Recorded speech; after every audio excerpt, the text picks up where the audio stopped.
Hello, I am HUBO. In the near future, you and I are going to be very good friends. Want to talk about it? Here is my friend, Michael Holmes.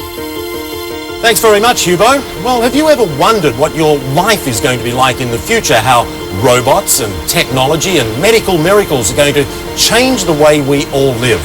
I'm Michael Holmes, here at the Esplanade in Singapore for CNN Future Summit of Man and Machine. Let's go meet both.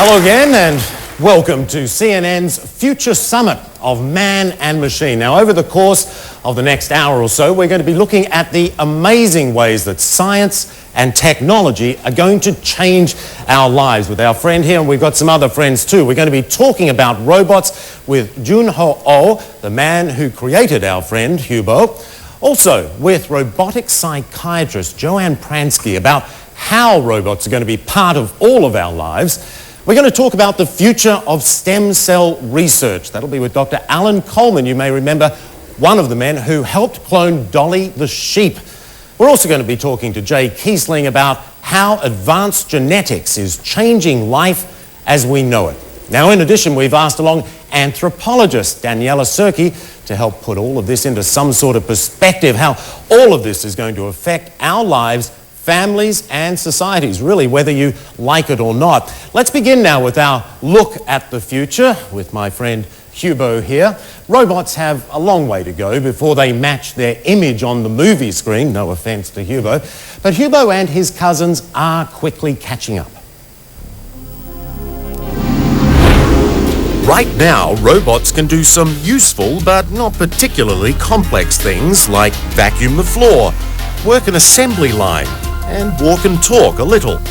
But like the infants that they are, they're going to grow, develop new skills, and surprise us with their dexterity. I think in the next 30 years we're going to see a transformation between the industrial sorts of robots to personal robots. What is a personal robot? An assistant? A colleague? Companion? In 20 or 30 years' time, I expect we will see robots much more in the presence of human beings than they are currently. Some in the industry feel we'll reach a point when life without robots is unimaginable, the same way we regard computers and cell phones now. I've no doubt that in 20-25 years from now we'll have a lot of humanoid robots running around among us. And of course we can't resist making machines in our own image. 何するんですか? Like Repli, short for replicant, modelled after a Japanese news anchor. In an experiment, 70% of people who glimpsed Repli for just 2 seconds believed she was human. Even our friend HUBO has a twin, Albert. Look familiar? And why shouldn't robots imitate us? After all, we are perfect, aren't we? If we're going to start seeing robots running around with personalities equivalent to human beings in, say, 15-20 years' time, it's about time we started thinking about that now. Bye-bye. Bye-bye. Bye-bye.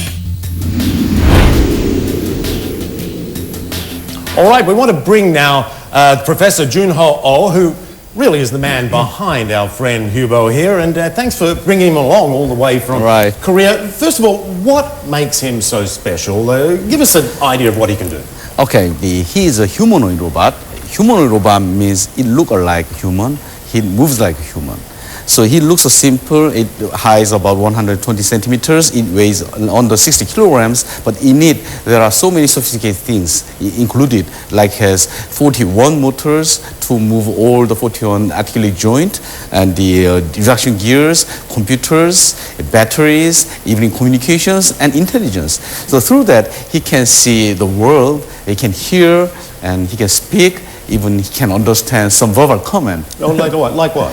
Okay, I'll show you the. May I ask HUBO to greet the guests? HUBO. Hi there, who now watching the CNN. My name is HUBO.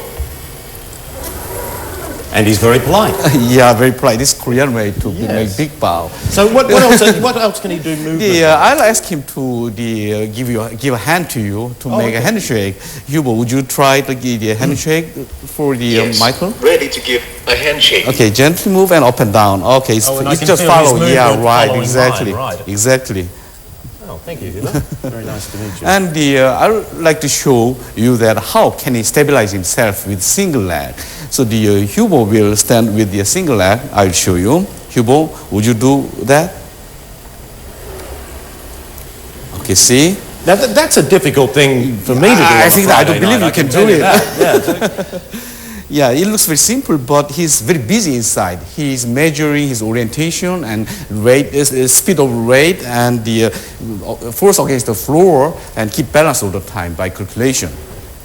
And also he can stabilize himself by two legs. I'll show you. It's very interesting. Okay, and now he's in very comfortable rest position. But if I apply the force like this way, looks he could very, fall over. Yeah, fall over. Yeah, right. Looks very fragile and very weak. The reason is that I turned off the control. If I ask him to turn on the control, then the situation will be changed drastically. I will apply same force as you see. Okay, it's become very stabilized, and if I move back and forth, He's like resisting, and he's right. If I push him, and then he will push me back again to keep his own balance. There's a lot going on Yeah, inside right, him. yeah, right. We should point out, it's important to point out that he's not doing this on his own. He doesn't yet have a brain. Right. Our friends over there, your colleagues, are working on computers to help with this. Now, we did, however, program him a little earlier, and he will understand Yes. what I say to him. I'm going to ask him a couple of questions. Hubo, tell us a little bit about yourself. I am the humanoid robot developed by KAIST, HUBO Lab, in Korea. All right, and why are you here in Singapore?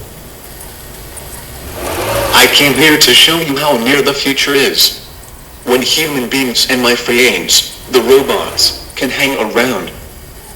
Very impressive. Okay, Hubo, thanks very much for that. Do stick around for the rest of the program. I want to bring in now Joanne Pransky, who is, you've probably never heard of this, a robotic psychiatrist. Now, I want to ask you just briefly, what do you think that robots are going to bring to our lives, our societies? I think they'll be our best friends, our companions.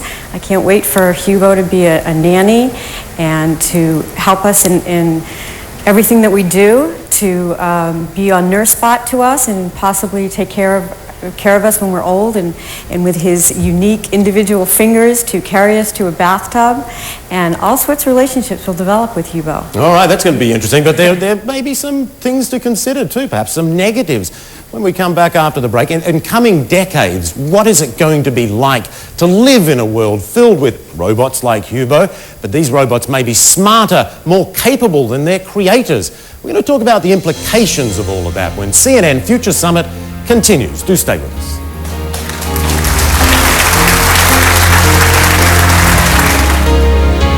사람처럼 생긴 로봇 에버원입니다.